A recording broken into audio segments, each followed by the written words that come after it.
commençait à danser avec les prophètes. L'Esprit de Dieu tombait souvent sur les prophètes, ils venaient prophétiser de la part de Dieu. Mais en ce moment-là, l'Esprit de Dieu ne demeurait pas en eux. Ça ne demeurait pas éternellement en eux. Ça venait juste pour une petite fonction ou une petite mission qu'ils étaient censés faire. Mais nous, aujourd'hui, nous avons continuellement l'Esprit de Dieu en nous. Dès le moment que tu reçois le Saint-Esprit, avec l'évidence de parler en d'autres langues, l'Esprit de Dieu rentre et là maintenant ça demeure éternellement en toi. Amen. Verset 17. L'Esprit de vérité que le monde ne peut recevoir. Le monde ne peut pas recevoir cet esprit. Pour recevoir cet esprit, il faut que tu sois dans l'église. Parce qu'il ne le voit point, il ne le connaît point. Mais vous le connaissez, car il demeure avec vous, il sera en vous. Tu sais, tu vas aller raconter à quelqu'un que j'ai le Saint-Esprit et tu vas raconter tout ce que le Saint-Esprit fait en toi, mais il ne va pas comprendre cela. Parce que pour vraiment comprendre, il faut que lui aussi ait le Saint-Esprit. Souvent, on voit comment les gens courent à l'église, ils dansent, ils sautent. On voit comment tous les dimanches, dimanche après dimanche, ce sont les mêmes personnes qui courent, qui dansent, qui sautent, qui viennent à l'église, qui sont constants à l'église. Ils ne manquent même pas un service. Ils s'exercent dans l'étude de la parole de Dieu, dans la prière, dans la sanctification. Ils sont en train de vivre pleinement pour le Seigneur. Et souvent, tu vas les regarder. Je ne parle pas de nous, je parle de quelqu'un du monde par exemple. Il va regarder ça, il va se dire que ce gars-là, peut-être qu'il n'a pas de problème. Je crois que lui là, il va à l'église là parce qu'il n'a pas de problème.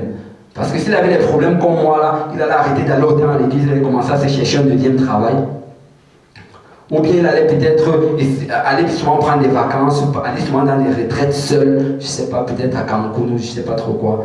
Alors qu'en fait, le truc c'est qu'il ne comprend pas que c'est le Saint-Esprit qui est en toi qui te fait vivre comme cela. Parce que si on regarde, même peut-être tu as même plus de problèmes que lui. Lui, peut-être qu'il a des problèmes qu'il a cherchés. Toi, non seulement tu as des problèmes que peut-être tu avais cherchés dans le passé, mais en plus de ça, tu as des problèmes que tu n'as pas cherchés. Parce que le diable va venir t'attaquer pour chacune des âmes que tu es en train de gagner. Mais malgré cela, nous avons l'Esprit de Dieu en nous. Nous avons le Saint-Esprit en nous. Et c'est ça qui nous fait vivre. C'est ça qui nous fait marcher. C'est ça qui nous fait courir. C'est ça qui nous fait danser. C'est ça qui nous fait persévérer dans les voies du Seigneur. Parce que par nous-mêmes, nous ne pouvons rien. Mais avec l'Esprit de Dieu, tout cela est possible. Amen. Mais après avoir annoncé cela, le Seigneur est donc allé au ciel. Et avant de partir, il leur a dit, allez par tout le monde et prêchez la bonne nouvelle à toute la création. Celui qui croira et qui sera baptisé sera sauvé. Et en passant, pour ceux, l'évangile, c'est quoi? L'évangile, c'est la mort, l'ensevelissement et la résurrection de Jésus-Christ. Si on parlait dans 1 Corinthiens chapitre 15, c'est ça la bonne nouvelle. Parce que je crois que c'est important qu'on revienne encore et encore sur cela. Et quand on parle de bonne nouvelle, c'est parce que c'est une bonne nouvelle. Amen.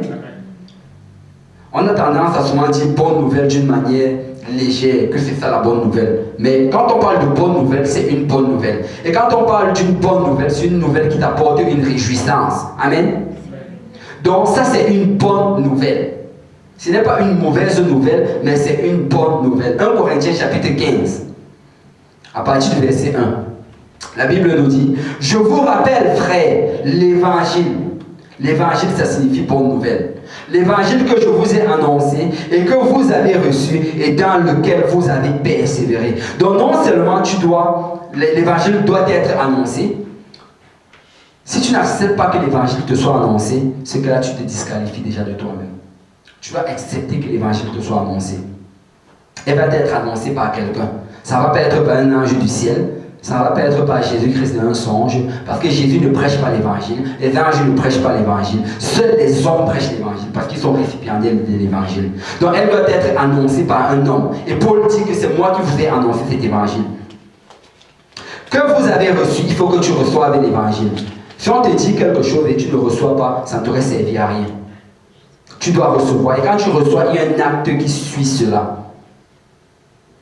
Et dans lequel vous avez persévéré, et tu dois persévérer dans l'évangile. Tu sais, ça prend quelque chose d'obéir à l'évangile. Mais après avoir obéi à l'évangile, tu dois y persévérer. Comment persévérer dans l'évangile? C'est en marchant dans les voies du Seigneur. C'est chaque jour, chaque jour, il va falloir que tu meurs, que tu sois enseveli et que tu sois ressuscité. Tu vas mourir, être enseveli et être ressuscité chaque jour. Et comment tu vas faire cela? Paul a dit cela, que je meurs chaque jour. Et comment est-ce que tu meurs chaque jour? C'est à travers la prière. Tu vas mourir par la repentance chaque jour. Tu vas être enseveli, lavé par l'eau, par le sang de l'agneau chaque jour, alors que tu es en train de lire la parole de Dieu. Et tu vas encore renaître de nouveau parce que tu dois être rempli du Saint-Esprit chaque jour. C'est quelque chose de quotidien. Il ne faut pas que tu restes dans un état de dépression, ou bien que tu restes dans un état abattu, ou un état de condamnation. Mais il faut que chaque jour, tu demandes pardon. Chaque jour, tu permets au Seigneur de te laver encore. Et chaque jour, tu marches encore pleinement dans l'Esprit de Dieu. Ça se fait chaque jour. Vous savez, le corps, notre corps humain, les cellules qui sont sur la peau, ce sont toutes des cellules mortes. Tout ce qu'on voit en fait là, tout ce que je vois, c'est juste des cellules mortes. Et quand vous êtes en train de me voir, tout ce que vous voyez, c'est des cellules mortes. C'est ça que la science nous dit. La science dit que tout ça là, c'est juste des cellules mortes. Les cellules de la peau, ce sont des cellules mortes. Et qu'est-ce qui se passe? Pourquoi est-ce que c'est toujours là? C'est parce qu'en fait, ces cellules-là n'arrêtent pas de se renouveler. Alors que celles-ci sont mortes, alors qu'elles sont en train de tomber, il y a d'autres cellules qui naissent. Donc c'est comme si nous étions en fait des corps qui ressuscitent d'une manière ambulante. Comme si tu marches continuellement dans la résurrection. Et c'est ça que le Seigneur veut aussi qu'on fasse dans notre vie spirituelle. Même si c'est dur, même si tu as l'impression que c'est impossible, même si tu as l'impression que tu es en train de descendre, continue à vivre dans l'évangile. Demande pardon pour tes péchés. Permets au Seigneur de te laver une fois de plus et continue à marcher rempli de l'Esprit de Dieu. Ça doit être quelque chose de tous les jours. Amen. On doit persévérer dans l'évangile. Et Jésus a dit que celui qui va persévérer jusqu'à la fin sera sauvé. Nous devons persévérer. Nous n'avons pas le choix, nous devons persévérer. Et par lequel vous êtes sauvés, nous sommes sauvés par l'évangile. Il n'y a rien, aucune autre manière d'être sauvés. Vous savez, la Bible dit que le salaire du péché, c'est la mort. Romains 3, 23. Car tous ont péché et sont privés de la gloire de Dieu. Nous avons tous péché. Nous avons tous péché. Et nous sommes privés de la gloire de Dieu. Mais vous savez, la Bible dit que Jésus-Christ est venu. Il a payé le prix à notre place afin que nous puissions être sauvés.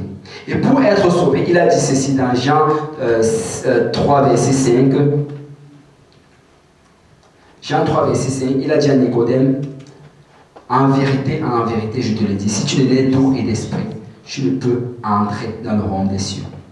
Ça prend la naissance d'eau, ça prend la naissance d'esprit. La naissance d'eau, c'est le baptême d'eau au nom de Jésus. La naissance d'esprit, c'est le baptême du Saint-Esprit. Alors que tu obéis à ces deux choses-là, le Seigneur marque ton nom dans le livre de vie.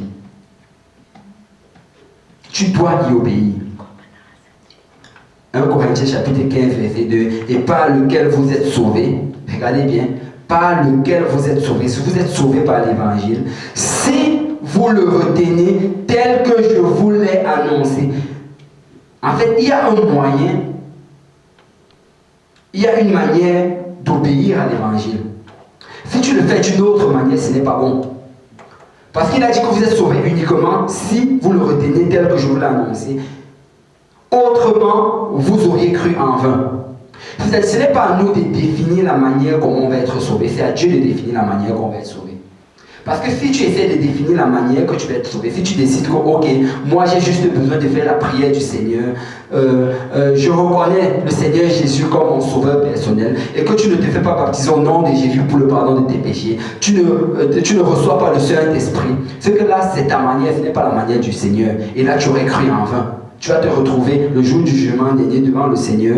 Le Seigneur, on va regarder dans le livre de vie. Ton nom n'y sera pas marqué. Et là, le Seigneur, et là, tu vas demander au Seigneur, oui, Seigneur, mais j'ai fait la prière du Seigneur. Le Seigneur va te demander, est-ce que tu obéis à l'évangile? Est-ce que tu as permis à mon sang de laver tes péchés? Est-ce que tu m'as permis de te remplir de mon esprit? Si vous le retenez tel que je vous l'ai annoncé, autrement vous aurez cru en vain. Et voilà maintenant comment il rappelle encore c'est quoi l'évangile. Je vous ai enseigné avant tout, verset 3, comme je l'avais aussi reçu, que Christ est mort pour nos péchés, selon les Écritures. Première partie, la mort de Christ pour nos péchés. Qu'il a été enseveli. Deuxième partie, l'ensevelissement de Christ. Et qu'il est ressuscité le troisième jour, selon les Écritures. Troisième partie, la résurrection. Mort, ensevelissement, résurrection. C'est ça que Christ a fait. Et pour t'identifier à cela, il faut que tu obéisses à cela. La naissance d'eau et la naissance d'esprit. Acte 2, verset 38. Ça, c'est le jour de la naissance de l'Église.